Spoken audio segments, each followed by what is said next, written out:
স্বয়ং পুরোহিতের দিদিমাকে মাথায় সিঁদুর পরিয়ে দিয়ে যান। মা দিয়ে গেছে বলতে স্বয়ং মা কালী দিয়ে গেছে। এখানে যারাই আসে কেউ খালি হাতে ফিরে যায় না। মায়ের এই মন্দিরে মাটির নিচে রয়েছে এক বিরাট স্বর্ণ মন্দির। এখানে একবার বন্যার সময় আশেপাশের এলাকা ডুবে গেলেও মায়ের চূড়া কিন্তু ডোবেনি।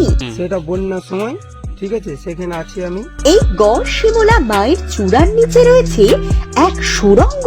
এই মন্দিরে কোটি কোটি যোগিনীরাও রয়েছে।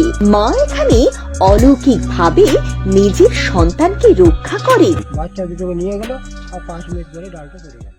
শোনাবো ভারতবর্ষের ঝাড়খণ্ড রাজ্যের এক জীবন্ত ও জাগ্রত কালী মন্দিরের কথা। এই মন্দিরে মাকে জীবন্ত ও জাগ্রত বলার পেছনে রয়েছে নানা যুক্তিগত তথ্য, যা শুনে কিন্তু আপনারাও মায়ের প্রতি বিশ্বাসী হয়ে উঠবেন। মন্দিরের সাথে জড়িয়ে রয়েছে বহু অলৌকিক লীলা ও কাহিনী। শুনবো আমরা এক এক করে সব, কিন্তু তার আগে বলে রাখি, আমাদের চ্যানেলে যারা নতুন এখনো পর্যন্ত সাবস্ক্রাইব করেননি তারা চটপট সাবস্ক্রাইব করে ফেলুন। আজ আমরা পাড়ি দিয়েছি পশ্চিমবঙ্গ ছেড়ে অন্য এক রাজ্যে, শুধুমাত্র আপনাদের ভালোবাসায়। হ্যাঁ, আপনাদের নতুন নতুন তথ্য জানার আগ্রহ ও মায়ের প্রতি ভক্তি আমাদের উৎসাহিত করে আপনাদের জন্য নতুন কোনো তথ্য ও কাহিনী নিয়ে আসার। আজ আমরা এসেছি ঝাড়খণ্ডের অন্তর্গত জামতারা জেলার আমবাতে অবস্থিত গড় শিমুলা কালী মন্দিরে। 800 থেকে 850 বছর ধরে বিরাজিতা রয়েছে গড় শিমুলা কালীমা। মায়ের এখানে কোনো প্রতিষ্ঠিত মন্দিরের আকার নেই। গাছের তলায় মাকে প্রতিষ্ঠা করা হয়েছে। প্রতি মঙ্গল ও শনিবার মায়ের দর্শনে এক জনসমুদ্রের সৃষ্টি হয়। এখানে যারাই আসে কেউ খালি হাতে ফিরে যায় না। মা সকলের মনস্কামনা পূরণ করে। এই মন্দিরের চারিদিকে দেখা যায় অসংখ্য ঘণ্টা।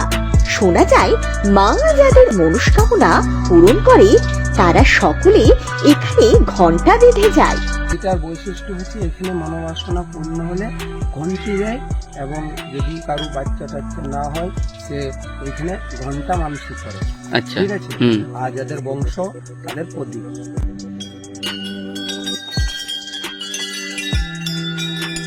মায়ের এই মন্দিরে মাটির নিচে প্রায় 32 থেকে 35 বিঘা জমির মধ্যে অলৌকিক ভাবে রয়েছে এক বিরাট স্বর্ণ মন্দির, যা বহু বছর ধরে লোকমুখে প্রচলিত হয়ে আসছে, যদিও তার কোনো তথ্যগত যুক্তি পাওয়া যায়নি।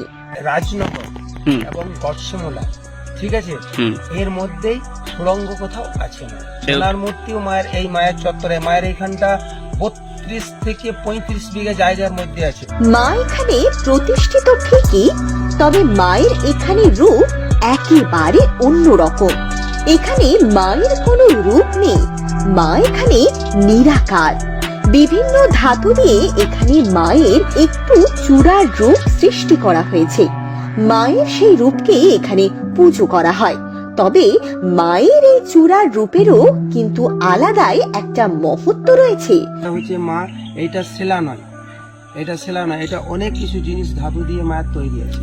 আচ্ছা, যেমন আছে সোনা, শাঁখা, সিঁদুর, ঠিক আছে, আর আগেকার পয়সা থেকে বহু কিছু জিনিস এইটা আছে। শোনা যায় এখানে একবার বন্যার সময় চারিদিকে যখন বন্যার জল থই থই করছিল, আশেপাশের এলাকা ডুবে গেলেও মায়ের চূড়া কিন্তু ডোবেনি, এবং পুরোহিত সেই সময় মায়ের এই চূড়া ধরে বসেছিলেন। দেখুন সেই ছবি। আমার কাছে তার প্রমাণ দেখুন। আচ্ছা, এই যে মানে হয়তো ফটোটা আমি তুলি নাই, দূর থেকে কেউ তুলেছে, সেটা বন্যার সময়, ঠিক আছে, সেখানে আছি আমি তো বসে আছি। ধরুন এখানে এত জল তো হয়, কি হয়, হ্যাঁ, সেই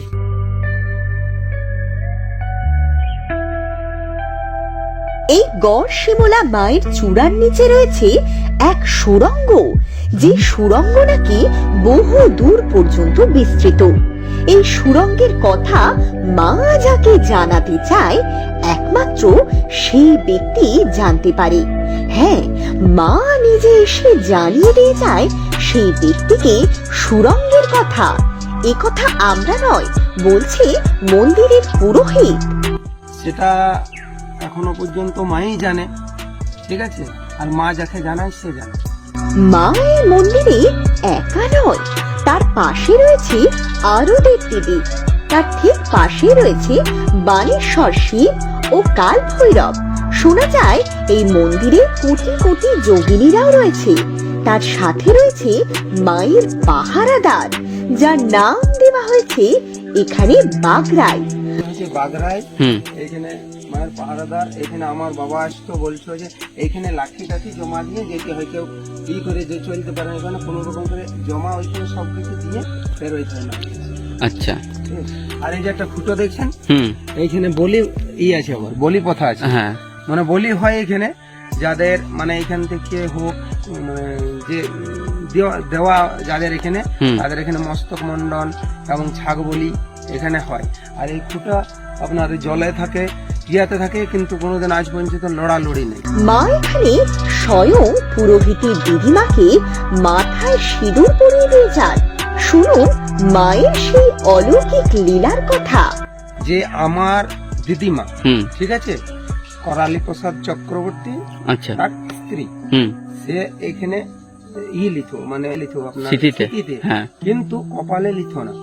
তো একদিন মা যে দিয়ে এসছে কপালে সিঁদুর, কপালে দেওয়ার পরে আমার দিদি মায়ের জেঠা দেখেছে, তো যে মা দিন গেছে, তো বলছে তুই বলিস না, নাই কানা হবে। মা দিয়ে গেছে বলতে স্বয়ং মা কালী? স্বয়ং মা কালী দিয়ে গেছে, বলছে তুমি বলিস না। তো ও বলে দেওয়ার ফলে তারপরে চোখ কানা হয়ে গেছিল। আবার এখানে মায়ের কাছে মাথা ঠুকে আবার ঠিক হয়েছে।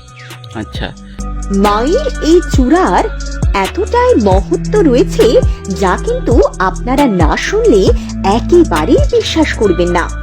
মায়ের এই চূড়া থেকে সৃষ্টি হয় এক ধরনের ঘাম তেল, যেই তেল দিয়ে কিন্তু মন্দিরের পুরোহিত তৈরি করেন বিভিন্ন রকমের রোগ নিরাময়ের ওষুধ। হ্যাঁ, যে মায়ের এই যে পড়ছে না, এই যে মায়ের দেখুন আছে গোটায়, এখানে আমরা প্রতিদিন সকালে পরিষ্কার করে পুরোনো ফুল ফেলাইন দিই। এখান থেকে গরমে আপনার পড়ে, মায়ের ঘাম তেল পড়ে, তখন এখান থেকে আমরা লিই। এইখান থেকে মায়ের যেটা স্বপ্নাদেশ পূর্বক যেটা মায়ের আছে সেই সব আমরা কাজ করি, ঠিক আছে। এখানে ওষুধ দেওয়া যায়, মায়ের স্বপ্নাদেশ ওষুধ। বুঝতে পারছেন তো মায়ের ক্ষমতা কতটা অপরিসীম। মায়ের পুজোর জন্য এখানে বিশেষ কোনো আড়ম্বরের প্রয়োজন হয় না। শুধুমাত্র ভক্তি ভরে মাকে ডাকলেই, একবার ডাকা মাত্রই মা তার সন্তানের ডাকে সাড়া দেন। মা এখানে অলৌকিক ভাবে নিজের সন্তানকে রক্ষা করে। শুনুন সেই ঘটনা।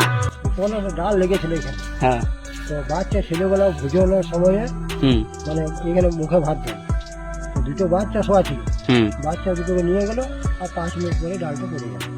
আচ্ছা, মাথাতে কিছু ক্ষতি হয়নি, এত সুন্দর জায়গায় পড়ল। এইখানে মায়ের এইটা সব, এখানে পঞ্চমন্ডি আসন আছে। বিভিন্ন দেবদেবীর উপস্থিতির ফলে এখানকার পরিবেশ হয়ে উঠেছে মনোরম ও মনোমুগ্ধকর, যা কিন্তু আপনারা না আসলে এবং নিজের চোখে না দেখলে বিশ্বাস করতে পারবেন না। সব শেষে বলি, মায়ের দর্শন পেতে এখানে আসবেন কিভাবে। সোজাসুজি চলে আসুন ঝাড়খণ্ডের জামতারা জেলার আম্বাতে, এবং সেখান থেকে বাস ধরে সহজেই চলে আসা যায় এই গড় শিমুলা মায়ের মন্দিরে। যারা আমাদের চ্যানেলে নতুন রয়েছেন তারা কিন্তু চটপট সাবস্ক্রাইব করে ফেলুন। ভিডিওটি ভালো লাগলে লাইক শেয়ার করতে ভুলবেন না। আর ভিডিওটি আপনাদের কেমন লাগলো তা অবশ্যই কমেন্ট সেকশনে জানান। দেখা হবে পরবর্তী ভিডিওতে। ভালো থাকবেন।